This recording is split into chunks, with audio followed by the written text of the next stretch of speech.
네, 검찰 내부 갈등이 최고조로 치닫는 계기가 됐던 이른바 검언유착 의혹 중간 수사 결과가 어제 발표됐습니다. 채널A 전현직 기자 2명만 재판에 넘기면서 유착 의혹의 핵심이던 한동훈 검사장의 공모 혐의는 입증하지 못했습니다. 수사팀은 추가 수사를 이어가겠다는 방침인데 진전이 있을지 의문이라는 시각도 많습니다. 취재기자 연결해서 자세한 내용 짚어보겠습니다. 이종원 기자. 네, 서울중앙지검입니다. 예. 어제 채널A 이동재 전 기자가 재판에 넘겨졌습니다. 자, 한동훈 검사장의 공모 혐의가 적시되느냐 마느냐 굉장히 관심이었는데요. 자, 공소장이 적시가 안 된 거죠? 네, 그렇습니다. 검찰은 어제 이동재 전 채널A 기자를 강요 미수 혐의로 구속 기소하고 이 전 기자 취재를 도운 후배 기자도 불구속 상태로 재판에 넘겼습니다. 하지만 유착 의혹의 상대방으로 지목됐던 한동훈 검사장의 공모 혐의는 공소장에 적시하지 못했습니다. 검찰이 밝힌 공소 요지는 이렇습니다. 이 전 기자가 후배와 공모해서 중용을 선고받고 소감 중이던 이철 전 밸류 인베스트 코리아 대표를 협박해서 특정 인사에 대한 비리를 진술하도록 강요했지만 미수에 그쳤다는 내용입니다. 예. 관련 증거로는 이 전 기자가 지난 2월부터 3월까지 이 전 대표는 물론 가족을 상대로도 검찰이 강도 높은 수사를 진행해 중한 처벌을 받게 될 거라는 취지의 편지를 여러 차례 보냈다는 사실만 공개했습니다. 공소장은 23쪽 분량이라는 정도만 취재된 상태로 구체적인 내용은 알려지지 않았습니다.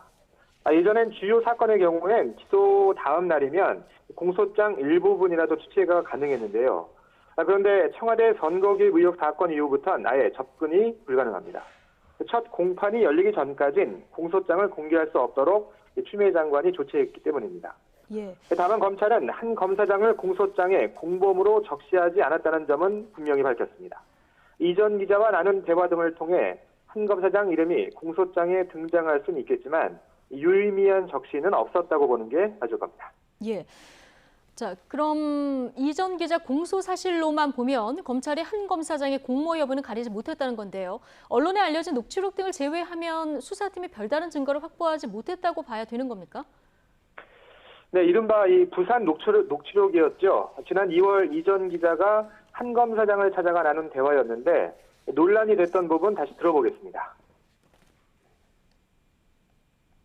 이철 막 와이프 찾아다니고 막 이러는데 그건 해보면 하지. 어차피 유시민도 지갑 불었잖아. 네. 나올 것 같으니까. 네네. 겁이 이철이랑 많아 이 사람. 먼저 지갑 네. 불기 시작하잖아. 이철 교도소에 편지를 썼거든요. 이렇게 당신 어차피 그러니까. 자네들이 너 다 버릴 것이고 너 그런 거 하다가 한두 걸리면 되지. 네, 수사팀은 이 녹취록 등을 근거로 이 전 기자의 구속영장까지는 발부받았지만 이후 구속수사 과정에서 추가 증거는 전혀 확보하지 못한 것으로 보입니다. 폭행 논란으로까지 번졌던 이 추가 압수수색으로 한 검사장의 휴대전화 유심카드를 확보해서 SNS 대화 내용까지 살펴봤지만 소득이 없었던 겁니다. 한 검사장은 추후 기소하더라도 당장 이 전 기자 공소장에는 공모 혐의를 넣을 수 있지 않겠느냐 이런 관측도 나왔지만 지금까지는 사실상 이 전 기자와 후배 기자만의 위법한 취재였다는 게 중간 수사 결과입니다. 예. 자, 그런데 수사팀에서 지금 한 검사장을 계속 수사하겠다 이런 의지를 밝히지 않았습니까? 어떻게 해석할 수 있을까요? 네, 수사팀은 한 검사장의 비협조로 수사가 단기화할 수밖에 없었다는 점을 지적합니다. 압수수색 영장을 발부받아 휴대전화를 확보했는데 한 검사장의 비협조로 잠금을 해제하지 못한 점을 먼저 내세우고 있습니다. 또 지난달 수사심의위원회 소집을 목전에 두고서 한 차례 소환조사를 했는데 조서 열람도 하지 않는 등 1차 소환조사도 마무리되지 않은 상태라고 강조했습니다. 그러면서 추가 수사를 통해 한 검사장의 공모 여부 등을 명확히 규명한 뒤 사건을 처리하겠다고 밝혔습니다. 수사팀 입장에선 확인해야 할 부분이 더 남아있는 건 사실입니다. 채널A의 자체 진상조사 결과 발표엔 이 전 기자가 후배 기자와 대화를 하면서 한 검사장이 나를 팔아라라는 취지로 말했다고 한 내용 등이 담겨 있는데요. 또 이 전 기자가 제보자와 만남이 있었던 시점들을 전후해 한 검사장과 통화한 사실도 확인했었습니다. 그런데 부산 녹취록 외엔 한 검사장 휴대전화는 아직 들여다보지도 못한 상태고 이 전 기자의 휴대전화나 노트북은 초기 하나 포맷이 되면서 이렇다 할 추가 단서를 확보하지 못했습니다. 그런데 한 검사장의 공모가 입증되지 않으면 유착의 한 축이 무너지는 셈이니 검언 유착은 성립되지 않습니다. 그간 극심한 검찰 내부 갈등 속에서도 수사를 밀어붙였던 만큼 추가 수사를 통해서라도 어떻게든 정당성을 입증해보겠다는 이런 속내인 것으로 보입니다.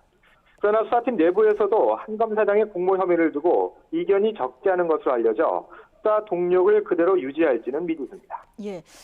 자, 뭐 의지만 있다고 해서 성과가 나오는 건 아닐 텐데요. 지금 핵심 증거가 없는 상황에서 지금 한 검사장이 협조할 가능성도 없으면 수사는 더 어려워졌다고 봐야 하지 않을까요?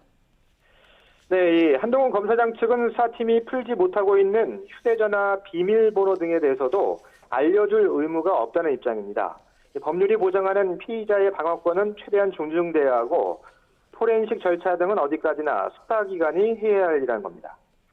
KBS 녹취록 오보 논란에 대해서도 서울중앙지검 수사팀과 지휘 라인이 무관하다는 입장 정도는 표명해야 하고 몸싸움 논란을 일으킨 정진웅 형사 1부장에 대해 수사에서 배제할 것도 요구한 상태입니다.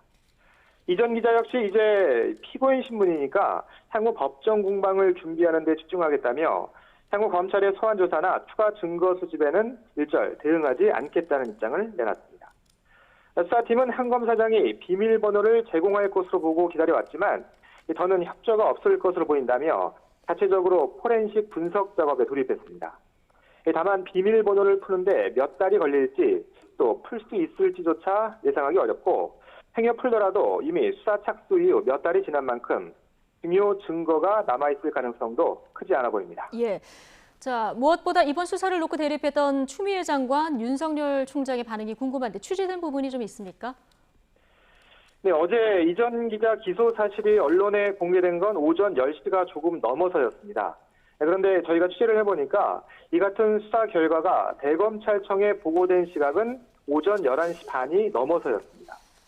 이 보고 내용은 내부 전산망을 통해서 이 전 기자와 후배 기자를 기소하고 한 검사장에 대해서도 추가 수사를 하겠다는 내용이었던 것으로 확인됐습니다. 물론 추미애 장관이 윤석열 총장은 수사 지휘에서 손을 떼고 결과만 보고받으라며 지휘권을 발동했죠. 이에 따른 조치로 볼 수도 있겠지만 언론에 공보를 하고도 1시간 반이나 지나서야 보고된 것에 대해서 대검에선 불쾌감을 감추지 못했습니다. 윤 총장은 공식적으로는 어제 중간수사 결과에 대해 반응은 내놓지 않았지만 한 대검 관계자는 이 정도면 보고가 아니라 통보라며 증거관계 등 관련 내용도 전혀 없이 보고가 이뤄졌다고 비판하기도 했습니다. 추 장관 역시 평소엔 현안에 대해서 SNS에 적극적으로 의견을 표명해왔는데 어제 수사 결과에 대해선 침묵했고 참모들에게도 특별히 내놓은 언급은 없었던 것으로 전해졌습니다. 예. 이른바 검언 유착 의혹 사건을 두고 미리 프레임을 짜고 함정을 판 거다. 이 권언 유착 사건이다. 이런 주장도 많이 제기가 됐고요. 관련 고발 사건도 꽤 많았는데 이 부분에 대한 수사는 앞으로 어떻게 될까요? 네, 어제 수사 결과에 대해서 한 검사장 측은 당연한 결과라면서 이른바 권언 유착 의혹에 대한 수사가 속도를 내야 한다고 촉구했습니다. 말씀하신 대로 이 권언 유착은 검언 유착과 동전의 양면과도 같습니다. 검찰과 언론의 유착 프레임을 만들기 위해 여권 정치인과 제보자가 함정을 판 뒤 MBC에 제보했다는 주장이죠. 관련 고발장도 접수된 상태로 제보자가 이와 관련해서 세 차례 피의자 조사를 받기도 했지만 어제 수사 결과에서 어떤 처분을 내리겠다는 언급은 없었습니다. 이외에도 MBC 측은 후속 보도 과정에서 최경환 전 부총리의 명예를 훼손한 혐의로도 고소됐고 어젠 녹취록 오보 논란과 관련해 TBS 관계자들도 고발됐습니다. 일단 수사팀은 남은 관련 고발 사건도 계속 수사할 예정이라고 밝히긴 했습니다. 그러나 주로 한 검사장에 대한 추가 수사 계획에 방점을 찍은 듯한 모습입니다. 다만 이르면 오늘 예정된 검찰 인사와 정진웅 부장검사에 대한 감찰 상황 등이 향후 수사 방향과 속도에 변수가 될 전망입니다.